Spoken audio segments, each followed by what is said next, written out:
શારદીય નવરાત્રિના ચોથા નોરતે માતાજીના મંદિરોમાં ભક્તોની વિશેષ ભીડ જોવા મળી। શક્તિપીઠ પાવાગઢમાં સવારથી માતાજીના દર્શન માટે ભક્તોનું કીડિયારું ઉભરાયું છે। એક તો રવિવારની રજા પણ છે અને તેના કારણે મહાકાળી માતાજીના દર્શન માટે ભક્તો મોટી સંખ્યામાં ઉમટ્યા છે। સવારે 4 વાગે મંદિરના કપાટ ખુલતા જ પાવાગઢ ડુંગર માતાજીના જયઘોષથી ગુંજી ઉઠ્યો।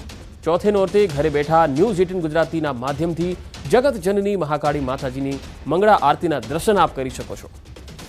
વધુ માહિતી મેળવીશું, સંવાદદાતા રાજેશ જોશી જોડાયા છે। રાજેશ, આજે રવિવારનો દિવસ છે અને પાવાગઢમાં આજે કેવો માહોલ છે? સવારથી આપ કેવા દ્રશ્યો જોઈ રહ્યા છો? ચોક્કસ પંકજ, વાત કરવામાં આવે તો પંચમહાલ જિલ્લાના પાવાગઢ ખાતે આવેલા શક્તિપીઠ મહાકાળી માતાજીના દર્શન માટે વહેલી સવારથી જ ભક્તો મોટી સંખ્યામાં ઉમટ્યા છે। મોડી રાત્રિથી જ ભક્તોએ પગપાળા પહોંચી ગયા હતા મંદિરે અને મંદિરના જે પરિસર છે ત્યાં સુધી પહોંચી ગયા હતા। 4 વાગે મંદિરના કપાટ ખોલી દેવામાં આવ્યા હતા અને મંગળા આરતી કરવામાં આવી હતી। ભક્તો ખૂબ જ આનંદિત માહોલમાં હાલ દર્શન કરી રહ્યા છે। પંકજ, વાત કરવામાં આવે તો રોપવે છે, રોપવેમાં 1 કિલોમીટરથી પણ લાંબી કતાર હાલ જોવા મળી રહી છે। સાથે સાથે પાર્કિંગો છે તે પણ ફૂલ થઈ ગયા છે। રવિવારનો રજા હોવા સાથે સાથે રવિવારે માતાજીના દર્શન કરવાનું મહાત્મ્ય એક ખાસ અનેરું હોય છે અને જેમાં પણ હાલ શારદીય નવરાત્રી ચાલી રહી છે, જેથી મધ્યપ્રદેશ, રાજસ્થાન, મહારાષ્ટ્ર અને ગુજરાતમાંથી મોટી સંખ્યામાંથી માય ભક્તો હાલ આવી રહ્યા છે। સાથે સાથે પગપાળા જે સંઘ નીકળ્યા હતા તે પણ હાલ પહોંચી રહ્યા છે પાવાગઢ, જેને લઈને હાલ તરફ જ્યાં જુઓ ત્યાં માત્ર ને માત્ર માય ભક્તો જ જોવા મળી રહ્યા છે। વહીવટી તંત્ર દ્વારા અને મંદિર ટ્રસ્ટ દ્વારા પણ આ જે ભક્તોની ભીડ છે તેને અનુલક્ષીને સુચારું આયોજન કરવામાં આવ્યું છે। રોપવે પણ 4 વાગે શરૂ કરી દેવામાં આવ્યું હતું। સાથે સાથે મંગળા આરતી પણ મંદિરના કપાટ 4 વાગે ખોલીને કરવામાં આવ્યું છે। હાલ ભક્તો શાંતિપૂર્ણ માહોલમાં દર્શન કરી રહ્યા હોય એવા દ્રશ્યો પંકજ જોવા મળી રહ્યા છે। જી રાજેશ, આભાર માહિતી આપવા માટે। તો પાવાગઢમાં રવિવારની રજાનો માહોલ પણ દેખાઈ રહ્યો છે। ભક્તોનું કીડિયારું ઉભરાયું છે। મંગળા આરતીના દર્શન માટે સવારે 4 વાગ્યાથી જ ભક્તોની ભીડ જોવા મળી। નવલા નોરતાની શુભ શરૂઆત થઈ ચૂકી છે, ત્યારે રાજકોટ શહેરમાં ઠેર ઠેર નવરાત્રી મહોત્સવ યોજાઈ રહ્યા છે।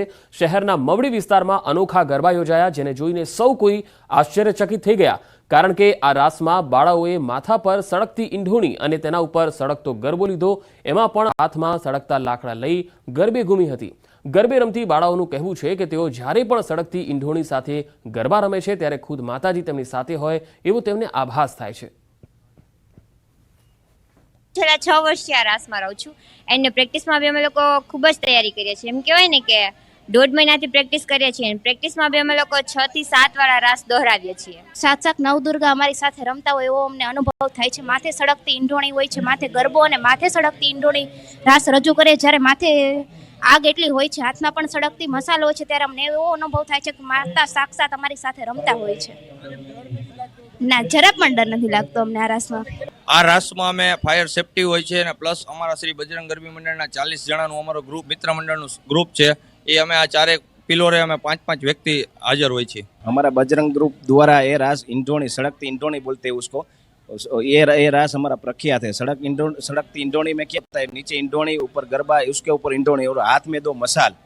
वो क्या है कि हम तो वही देखते हैं, माँ अम्बा की वो आस्था है कि वो ये रास हम 3 महीने के पहले उसको प्रैक्टिस देते हैं और प्रैक्टिस देते ही समय हमें सेफ्टी, अभी भी रास करते समय भी हमारी वो सेफ्टी चारों तरफ से हमारा वो स्टाफ, हमारा वो आयोजक सब सेफ्टी की तरह से ये रास करवाते हैं।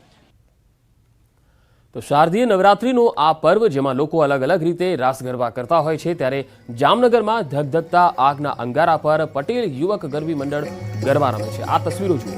ખુલ્લા પગે ગરબે રમી આજે પણ આ પરંપરા તેમણે જાળવી રાખી છે। શિવાજીના હાલરડા અને ઘડવૈયા મારે ઠાકોરજી નથી થાવું ના આ ગીતો પર યુવાનો જોશથી અને જોમથી તલવાર રાસ રજૂ કરતા હોય છે। સાથે જ દાતરડા, મશાલ અને તલવારથી રાસ રમે છે। મશાલ રાસમાં યુવાનો આગના ધગધગતા અંગારા પર ખુલ્લા પગે રાસ રમે છે, જેથી આ રાસ ગરબા આકર્ષણનું કેન્દ્ર બની રહે છે।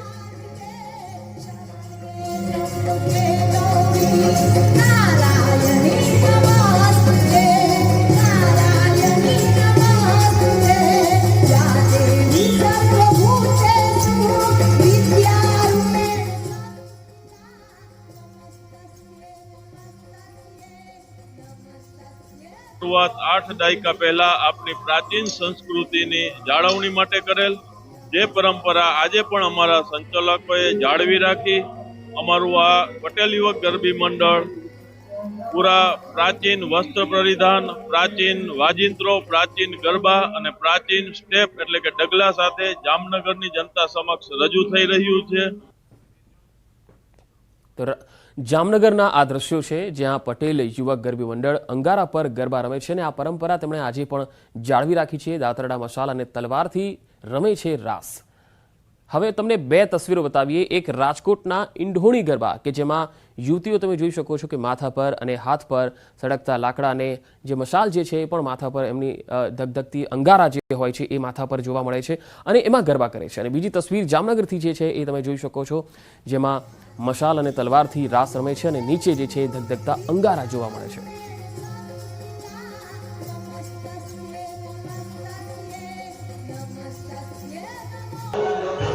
નવરાત્રીમાં વાત એવા ગરબાની પણ છે જ્યાં અનોખા છે. નર્મદામાં એક સ્થળ પર ખાસ બાલિકા ગરબાનું આયોજન થાય છે. રાજપીપળામાં સંસ્કાર યુવક મંડળ કાછિયાવાડ વિસ્તારમાં અંબાજી માતાના મંદિરે બાલિકા ગરબા મહોત્સવનું આયોજન થાય છે.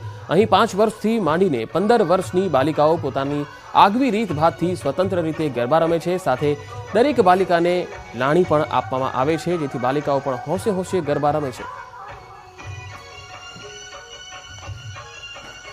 તો ગુજરાત સહિત દેશભરમાં નવરાત્રીના પાવન પર્વની ધામધૂમથી ઉજવણી થઈ રહી છે. ત્યારે પોરબંદરમાં પણ નવરાત્રીની ઉત્સાહભેર ઉજવણી થઈ રહી છે. પોરબંદરની 100 વર્ષ જૂની પ્રાચીન ભદ્રકાલી ગરબીની કથાકાર ભાઈ શ્રી રમેશભાઈ ઓઝાએ મુલાકાત લીધી હતી.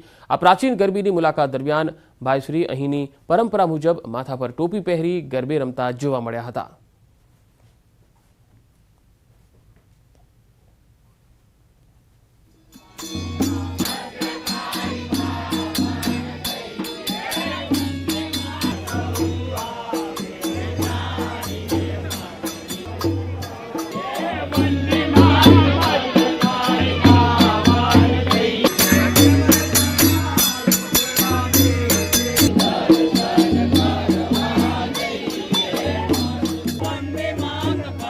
मैं 2 वर्षों पहला दादा महाराष्ट्र में कोई एक मराठी मंदिर में ज्યાં જે આખ્યાન થાય ને એમાં આવું પગવાળું પેટી વાળું જોયું. એ પછી લગભગ 35-40 વર્ષ પછી અહીંયા જોયું આપણે. નવરાત્રીના ત્રીજા નોરતે સીએમ ભૂપેન્દ્ર પટેલે અમદાવાદના ઘાટોડિયા સ્થિત ગરબા મહોત્સવમાં હાજરી આપી. ખાનગી સ્કૂલ યુનિવર્સિટીના ગરબા મહોત્સવમાં ભાજપ સહકાર સેલના અધ્યક્ષ બિપિન પટેલ પણ હાજર રહ્યા. ઉપરાંત બોલિવૂડ કમ્પોઝર આનંદ રાજ પણ મહેમાન બન્યા હતા. તો બે અલગ અલગ તસવીરો આપણે બતાવી રહ્યા છીએ. સીએમ ઘાટલોડિયામાં ગરબા મહોત્સવમાં ઉપસ્થિત રહ્યા અને જે ખેલૈયાઓ છે તેમનો ઉત્સાહ વધાર્યો હતો. તેમની સાથે બોલિવૂડ કમ્પોઝર આનંદ રાજ પણ ખાસ મહેમાન બન્યા હતા.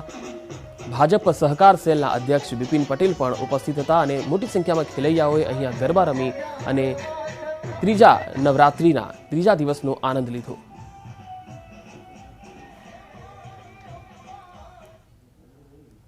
તો મહેસાણાના વિજાપુરના ધારાસભ્યોનો અનોખો અંદાજ જોવા મળ્યો. વિજાપુરના ધારાસભ્ય ગરબા મહોત્સવમાં સૂર રેલાવતા જોવા મળ્યા.